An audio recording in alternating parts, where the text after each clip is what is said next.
We live in a world where focus is more valuable than even your intelligence.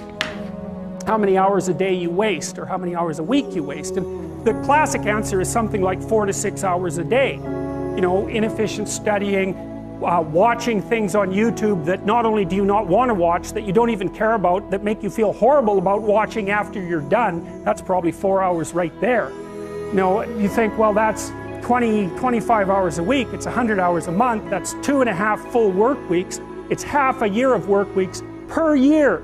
And if your time is worth $20 an hour, which is a radical underestimate, it's probably more like 50 if you think about it in terms of deferred wages. If you're wasting 20 hours a week, you're wasting $50,000 a year. If you look at many of the most creative and productive people on the planet, they are doing and working in such vastly different ways.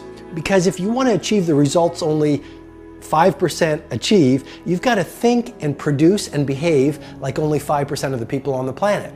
And the best people on the planet in terms of creativity and productivity are not spending their finest hours addicted to distraction. They are doing work that matters. They're not doing fake work, they're doing real work. And so if your life isn't everything it could be, you could ask yourself, well, what would happen if you just stopped wasting the opportunities that are in front of you? You'd be who knows how much more efficient. 10 times more efficient, 20 times more efficient. That's the Pareto distribution. You have no idea how efficient people get. It's off the charts. It's a constant storm to try to figure out what you're about, and you change. At 26, you're all about the hustle, you're gonna be a billionaire, this and that, and then you go to the bar one night and you fall in love. And it changes what you care about, right? And then you have a child, and then this happens, and then that happens. Things change. You just have to always consistently try to figure out what's driving you, and not because other people are watching, and not because that's what your dad wants, and not because that's what you said was gonna happen, and it doesn't look like it, and your family's gonna judge you. You just have to be as real with yourself as possible, and that is a very difficult struggle, but when you're not, you create enormous vulnerability and unhappiness. A lot of us get to work and we spend our best hours on our least important activities. We get to work and we start checking our social feed. We get to work and we check our text. We get to work and we chit-chat at the water cooler about the latest TV show that we watched last night. And research has shown that the morning hours are when you have the most focus, when you have the most energy, and when you have the most willpower.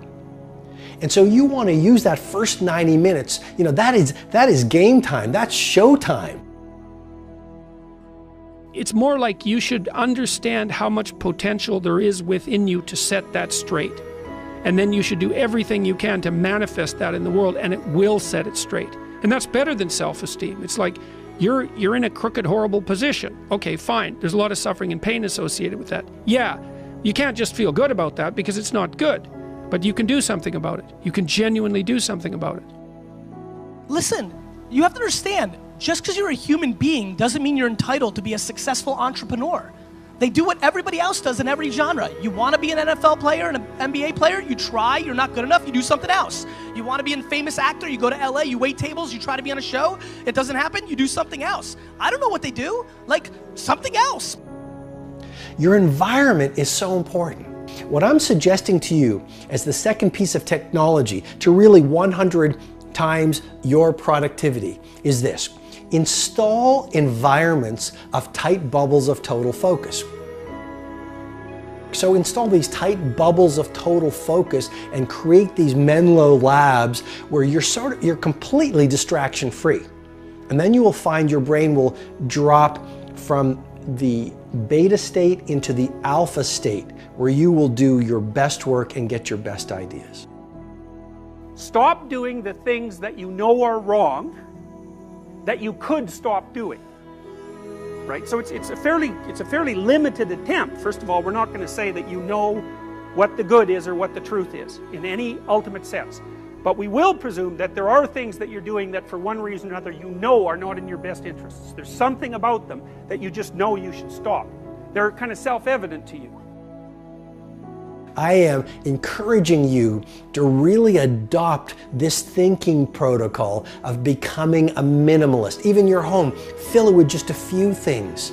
And especially your days, focus on just those few priorities that when you roll up your sleeves and go deep in them and invest what I call the trinity of your assets, your focus, your energy, and your willpower on those few things, they will allow you to birth art into the world, which will allow the world to call you world class.